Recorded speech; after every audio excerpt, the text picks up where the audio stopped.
Salut à tous et bienvenue dans ce quatrième et dernier podcast sur les bases de la comptabilité. Alors aujourd'hui on va parler du bilan et du compte de résultat. Avant cela, reprenons un petit récapitulatif de ce que nous avons vu la dernière fois, à savoir le journal et les écritures. Alors le journal, on s'en souvient, c'est un tableau, une liste qui comprend en fait toutes les écritures de l'année concernant un certain business. Le journal comprend 5 colonnes, le numéro de la transaction, le débit, le crédit, le libellé de la transaction et son montant. Il existe deux types d'écriture, comme nous l'avons vu, les écritures dites simples et les écritures dites doubles ou multiples. On avait aussi vu que les écritures s'écrivent dans un journal, mais aussi dans les contentés, ainsi que l'ensemble des contentés qui s'appelait le grand livre ou le General Ledger en anglais. Donc comme on peut le voir sur cette slide, on avait vu que une écriture s'écrit dans le journal et qu'on peut la retrouver dans les différents contentés respectifs. Bon, maintenant, regardons ce que nous allons voir un peu plus en détail aujourd'hui, à savoir le bilan. Donc le bilan, qu'est-ce que c'est? C'est tout simplement l'état du patrimoine d'une entreprise à un moment donné. C'est comme si on prenait en photo l'état de l'entreprise et puis qu'on le mettait sur une feuille. Il permet de synthétiser sur un seul et même document ce que l'entreprise possède, ce qu'elle doit, son capital, ses réserves, etc. Alors pour illustrer un peu cela, voici un exemple assez simple, hein. Suivant l'entreprise dans laquelle on se trouve, il peut être plus ou moins complexe. Donc ici, on voit l'exemple d'un bilan avec les différents comptes qui s'y trouvent, j'y reviendrai plus tard. Donc, il faut savoir que l'établissement d'un bilan est assez libre, en ce sens qu'il existe de multiples façons de le faire. Par contre, certaines règles sont à respecter. Et ces dernières sont invariantes, peu importe le type de notation qu'on veut adopter. Donc premièrement, les actifs sont toujours à droite et les passifs sont toujours à gauche. C'est une convention, ça se fait toujours comme ça. Il faut savoir que dans la colonne des passifs, on note aussi les capitaux propres. Et puis, le point le plus important, la somme de chaque colonne, en fait, la colonne des actifs et celle des passifs, doit toujours être égale, au même titre que les colonnes de chaque contenté, au fait, du côté gauche et droite, sont toujours égales. Si elles ne le sont pas, c'est qu'il y a un problème dans votre bilan ou que vous avez fait une faute quelque part. Pareil, quand vous faites un exercice, si votre bilan n'est pas égal, c'est qu'il y a une faute. Bon, il existe plusieurs façons d'ordonner des comptes dans un bilan. La façon la plus courante, surtout en Suisse, c'est que les actifs sont triés par ordre de liquidité décroissante et les passifs par ordre d'exigibilité décroissante. Donc, qu'est-ce que ça veut dire? Ça veut dire tout simplement que dans les actifs, au fait, on va mettre ce qui est le plus liquide en haut et ce qui est le moins liquide en bas. Alors, introduisons le terme de liquidité, c'est-à-dire que c'est quelque chose qui peut facilement se convertir en argent liquide et qui peut s'échanger sur le marché. Donc en gros, tout en haut, on aura bien entendu la caisse, puisque c'est des billets de banque qu'on a, et donc c'est extrêmement liquide. Ensuite, on a par exemple un compte bancaire, parce qu'effectivement, on peut simplement tirer notre argent de notre compte, etc. Tout en bas, on aura dans les actifs immobilisés des immeubles, parce que c'est très difficile de convertir un immeuble en argent comptant, d'autant que c'est très cher et que ça ne s'échange pas forcément très rapidement. En ce qui concerne les passifs, alors j'avais dit par ordre d'exigibilité croissante, donc c'est-à-dire que ce qui est tout en haut, c'est ce qui est le plus critique, on va dire, à payer. Donc les fournisseurs, typiquement, sont les premiers auxquels on pense, parce que si on ne paye pas nos fournisseurs, bien entendu, on n'aura pas notre marchandise pour faire tourner notre production, etc. Donc c'est à eux qu'il revient de payer en premier. À l'inverse, tout à la fin, on aura par exemple notre dette hypothécaire. Alors, c'est pas très grave si on la paye pas dans les 30 jours, on peut la payer chaque année, etc. C'est pas un problème, voire sur plusieurs années si on a des conventions qui règlent cela avec notre banque. Bon, maintenant regardons ça plus en détail au fait, avec l'exemple d'un bilan, et puis je vais le détailler un peu pour vous dire au fait quels sont les points clés au fait qu'on peut y retrouver. Alors, il est un peu plus complexe qu'un simple bilan tout bidon, mais tout de même assez simple pour qu'on puisse quand même comprendre. Donc d'abord, on aura dans les actifs, on va commencer par ça, la case disponibilité. Alors les disponibilités, c'est la caisse, notre compte postal, notre compte bancaire, etc.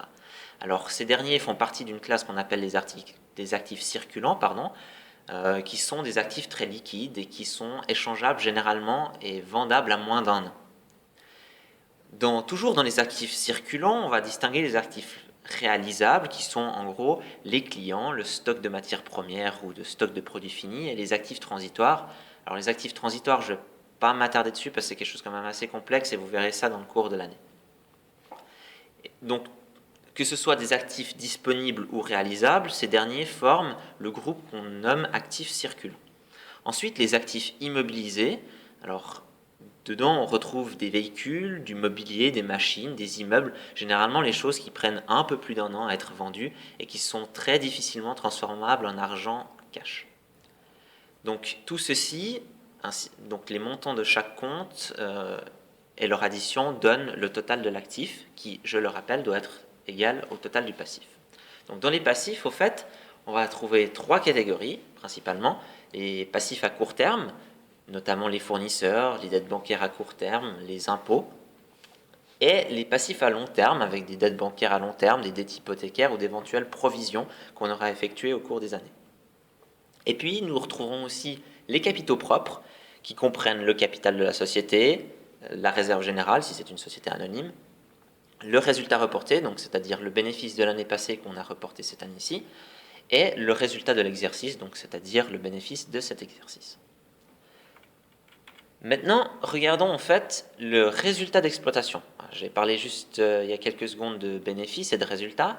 Alors déjà, qu'est-ce que c'est? Donc le résultat d'exploitation ou résultat opérationnel, au fait, c'est au fait le bénéfice ou la perte qui résulte de notre activité. Le résultat d'exploitation est déterminé grâce au compte d'exploitation qu'on va voir dans quelques secondes, qui regroupe au fait toutes les charges et tous les produits, nous permettant de déterminer si on a un bénéfice ou si on a une perte. Donc, le compte d'exploitation, généralement, est établi à la fin d'une année, ou entre-temps, ça dépend quelle est notre période de clôture comptable, mais en règle générale, on l'établit à la fin d'une année pour déterminer le bénéfice ou la perte. Il reprend en fait tous les soldes finaux des comptes entiers de toutes les charges et de tous les produits. Donc, en fait, on va prendre le solde des comptes entiers charges et des comptes entiers produits, on va les virer au compte d'exploitation. Après avoir déterminé donc le solde des différents comptes et l'avoir viré au compte d'exploitation, on va, par des sommes, déterminer si on arrive à un bénéfice ou à une perte. Afin d'illustrer un peu à quoi ressemble ce compte d'exploitation, alors on peut voir sur ce slide un petit exemple que j'ai fait. Donc, de nouveau assez simple, j'y reviendrai en détail par la suite. Ce compte d'exploitation qu'on voit, on l'appelle un compte à deux niveaux, en fait à 2 degrés. Généralement, il y a vraiment beaucoup de degrés, on va très loin en fait dans la décomposition des différents types de charges et types de produits. Au fait, c'est très important, mais là, pour des raisons évidentes, puisque c'est juste une introduction, je fais quelque chose d'assez simple. Alors, dans le premier niveau, en fait, on a simplement les ventes moins ce que nous a coûté au fait de produire nos produits, donc ça s'appelle le CAMV, coût d'achat des marchandises vendues, c'est-à-dire le coût de nos matières premières, le coût de notre production, etc. Donc les ventes, prix de vente, bien entendu, moins le prix d'achat, en gros, ça déterminera notre bénéfice brut, perte selon. Ensuite, dans le deuxième niveau, on va rajouter les charges qui ne sont pas directement liées à notre produit, mais qui y contribuent. Notamment, je pense au salaire des employés, aux autres charges, peu importe ce que c'est, on regroupe un peu tout dedans, les variations de stock, le coût de l'énergie, des impôts, les charges financières pour payer notre compte bancaire, etc., ou payer nos dettes, enfin l'intérêt sur nos dettes pour être plus précis, etc., etc. Donc ce deuxième niveau, une fois qu'on aura retiré du bénéfice brut toutes les autres charges, on obtiendra le bénéfice net qui, lui, sera en fait transféré, comme on l'a vu précédemment, au bilan sous le libellé résultat de l'exercice. Donc pour pouvoir un peu illustrer au fait le virement des soldes finaux, on peut voir qu'au fait, ici on a notre compte vente, donc notre compte ante-vente avec au crédit de nombreuses ventes différentes avec leur numéro d'exercice. Et puis notre solde final qui se monte à 8700 francs et qui est ensuite viré dans la colonne produit du compte de résultat en fait. C'est à peu près tout en ce qui concerne le compte de résultat. Et on arrive assez rapidement à la fin de ce podcast. Je vous remercie pour votre attention. Donc c'est le dernier podcast qui introduit au fait la comptabilité. Le reste, vous pourrez le voir en classe. Vous aurez acquis les bases nécessaires pour le faire. Je vous remercie de nous avoir suivis jusqu'alors. Si jamais vous avez des questions, n'hésitez pas à les mettre en commentaire dans la vidéo. On essaiera d'y répondre le plus rapidement possible. Et il nous reste juste à vous dire une excellente année et bonne chance pour la suite de vos études. À ciao, bonsoir.